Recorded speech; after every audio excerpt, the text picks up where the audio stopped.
3 hours. That's all it took for a crooked little cardboard sign to turn me into the best joke in Pine Hollow, Kansas. By lunch, half the town had decided I'd finally gone senile, and the other half was slowing down out front just to enjoy the show. Funny thing is, I'd been humiliated before in my life. But there's something real special about being laughed at on your own dirt by people who never built a damn thing. I hammered that sign into the ground right beside my driveway, right next to the old tractor, and I wrote it in thick black marker so even the folks pretending not to stare could read it plain as day. For sale. Runs fine. $4,000. Now, if you've ever lived in a place as small as Pine Hollow, you already know what happened next. Word didn't travel. It exploded. Town that size doesn't need facts, it just needs something to chew on.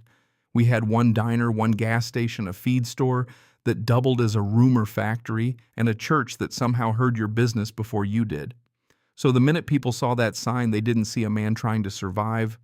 They saw free entertainment. And yeah, I knew how it looked. That tractor looked like a tired old dog that had no business still standing.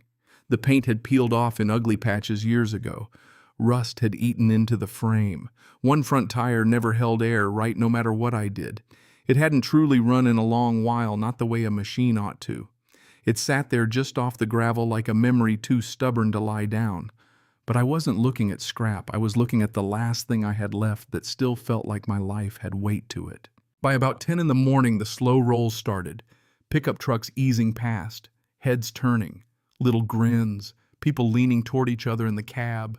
Some of them laughed right out in the open. Some tried to hide it, which honestly felt worse. There's a certain look folks get when they think you've crossed over from proud to pitiful, and I saw a lot of that look that day. Then Ray Collins showed up, and once Ray showed up, I knew the thing had gone public for real. Ray owned the feed store, which in a town like ours meant he owned half the conversations too. He pulled in with two other men riding along both of them, already smiling before the truck even stopped. Ray climbed out slow, took off his sunglasses like he was some kind of expert witness, and walked a lazy circle around that tractor while gravel popped under his boots. Didn't say a word at first, just looked. Then he kicked the front tire hard enough to rattle the frame and said loud as a dinner bell, "Well, I'll be damned. Harold, you finally putting this thing out of its misery?" I kept one hand on the hood. I remember that part because I didn't even realize I was doing it. My palm was flat against that warm old metal like I was steadying a friend. "It's for sale," I told him. Ray laughed, the kind of laugh meant to gather people. Long, mean, inviting. "For sale," he repeated, turning to the other two like he needed witnesses. "Y'all hear that? He's selling it." One of them chuckled. The other just shook his head and looked down like maybe he still had enough shame to feel bad for me. Ray stepped in a little closer, then pointed at my chest with one finger and said, "You really think somebody's gonna pay $4,000 for this pile of junk? Harold, this thing's been dead longer than most marriages in this town."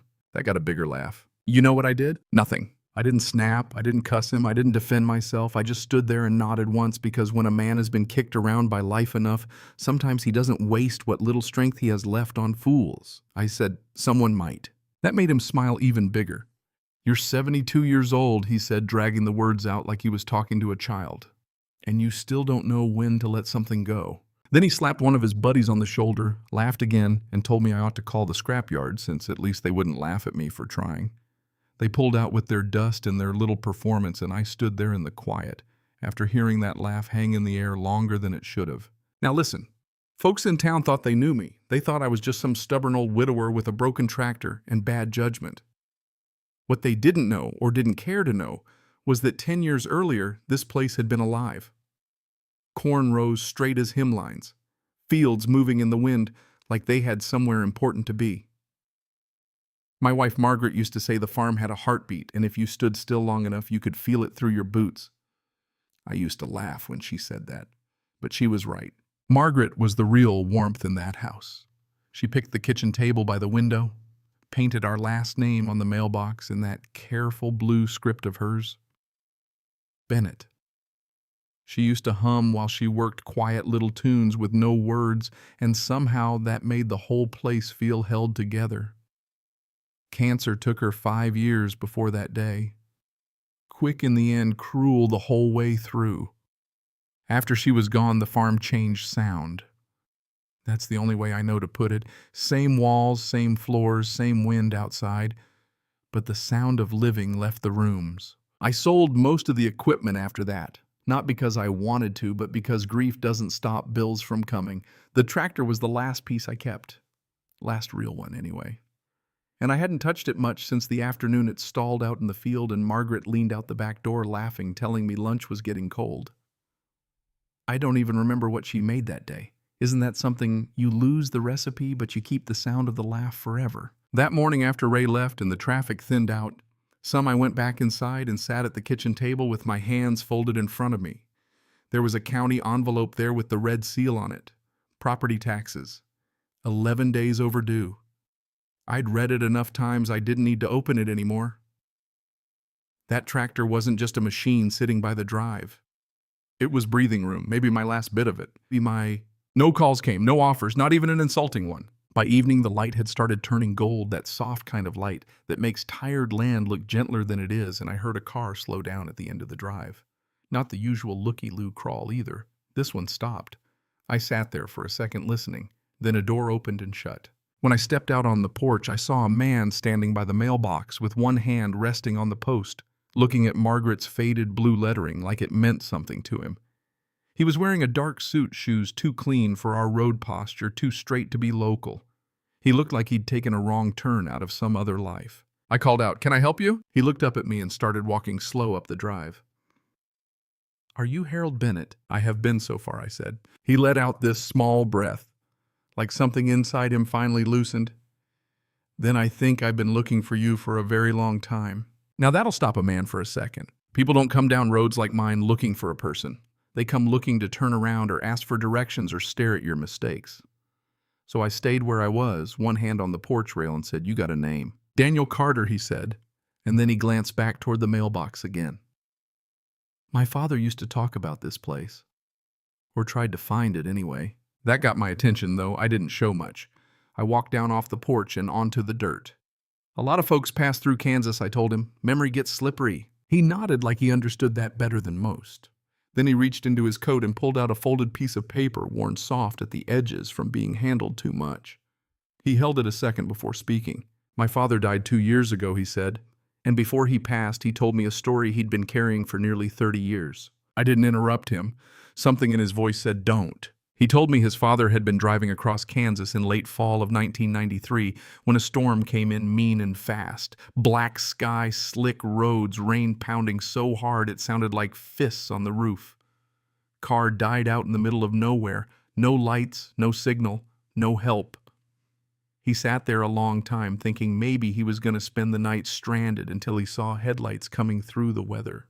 Slow, steady headlights from an old truck. By then I was already feeling something turn over inside me. Daniel said the man who pulled over took one look under the hood and told his father plain, "You're not getting anywhere tonight."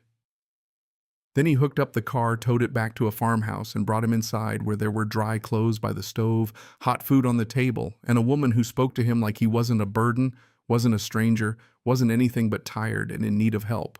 When Daniel said that, I sat down right there on the porch step, because all at once I could smell that stew again. Margaret's beef stew, thick and peppery, steaming up the kitchen windows. I could see the wet coat hanging by the stove. Could hear that stranger apologizing too much while Margaret waved him off and told him to sit down before his legs gave out. Funny how memory works. Whole years can blur, then one sentence opens a door and there you are again. Daniel kept talking softly. Said his father stayed the night, slept deeper than he had in weeks, and the next morning the man fixed enough on the car to get him going. Said his father tried to pay, but the farmer refused. Then just as the man was leaving, the farmer pressed a little cash into his hand anyway, just to make sure he didn't get stranded again before he got home. I asked him what year. He said 1993. I closed my eyes for 1 second. Just one. And when I opened them, I told him the truck had been a '78 Ford headlights that flickered if you let it idle too long, passenger door that only opened from the inside. I told him the storm came in faster than the forecast said, and Margaret had made enough stew for 3 days. Except we didn't have leftovers after all. His face changed right there. Then I asked, "Your father have a scar on his left hand, right under the thumb?" Daniel stared at me. "Yeah," he said barely above a whisper. "Caught it on the toe latch," I told him. wrapped it with a rag, and pretended it didn't hurt. That was the moment it all locked into place. No guesswork left, no maybe. Daniel looked at me with wet eyes. He was trying hard to keep under control and said, he never forgot that night. He said it changed how he saw people. Before he died, he made me promise that if I ever found this place, I'd make it right. I almost laughed at that, tired as I was. Nothing to make right, I told him. We did what anybody should do. He shook his head real gentle. That's the thing, Harold. Not everybody does. Then his eyes drifted toward the tractor. Is that the one, he asked? Yeah, I said. That's the one. He looked at it a long moment, not like Ray had looked at it, not like some joke, but like he was seeing a piece of the story made solid. Then he turned back to me and said, I'd like to buy it. I thought I'd heard him wrong. You serious? Very. I told him what everybody else had told me, more or less. Told him it didn't run. Told him it wasn't worth what the sign said. Told him people had spent all day laughing at the idea. He listened, then stepped a little closer and said, maybe it isn't worth that to them. That's not what I'm paying for. I asked how much. He opened a checkbook like he'd already made the decision before he got out of the car. You asked for 4, he said. I'm giving you 20. I just blinked at him. That's too much, I said. No, he said, calm as a man saying grace. It's not even close. Then he handed me the check, and I'll tell you the truth. It wasn't the number that got me. It was the sentence that came after. He said, this isn't charity, Harold. It's a debt that took a long time to find its way home. That one hit somewhere deep. I stood there with that paper in my hand, feeling rough skin against smooth check stock, and for a second I couldn't speak. I asked if he wanted the tractor hauled off. He looked at the house, the land, the mailbox still carrying Margaret's fading blue letters, and he said, no, it stays. It belongs here. Then he pulled one more envelope from his coat and handed it over. What's this? I asked. Your property taxes, he said, past due, and the next 3 years. I looked at him and said the only thing a man can say in a moment like that. You didn't have to. He gave me a little shrug. Maybe not, but I wanted to. Right then, a truck rolled past slow enough for me to hear the engine before I even looked. Ray Collins. He didn't pull in, didn't get out, didn't laugh. He just slowed down enough to see the out-of-state plates, the man in the suit in my driveway, and me standing there holding a check bigger than his mouth had ever imagined. Then he pressed the gas and kept going. And I won't lie to you, that felt good. Not because of the money, not exactly. Because there's a kind of justice in being mocked at noon and vindicated by sundown without saying a word. Sometimes the loudest answer you can give a cruel man is to stand there while reality embarrasses him for you. After Daniel left, I sat on the porch step a long while with the evening settling in around me. The land looked tired, same as before. The tractor was still rusted. Margaret was still gone. So, no, it wasn't some fairy tale where everything broken suddenly gets fixed. Life doesn't do that. But something had shifted. The room grief had been renting inside me for years, got a little smaller that night. Later, I went back into the kitchen and sat at the table Margaret picked all those years ago. The light over it flickered once, then held steady. I unfolded the tax envelope, read it again, and set it down. For the first time in a long time, it didn't feel like the whole house was leaning toward disaster. I looked out the window at that mailbox, at Margaret's handwriting faded almost to nothing, and I thought about repainting it. Then I smiled and said, no, it looks just fine. Maybe that's the lesson in all this, if there is one. Not every act of kindness comes back with trumpets. Sometimes it disappears into the world for years so long you figure it's gone for good. But I think people leave marks on each other whether they mean to or not. A meal, a warm room, a little money you can't really spare. Those things look small when you give them. They don't stay small in the life that receives them. So let me ask you something. Was that just luck or just the world finally remembering what's it out? And if you were standing where I stood with everybody calling you a fool, would you have sold that old tractor year earlier and held on to it one day longer just because something in your gut told you not to let go? Tell me what you think and tell me if you ever lived long enough to see kindness come all the way back around.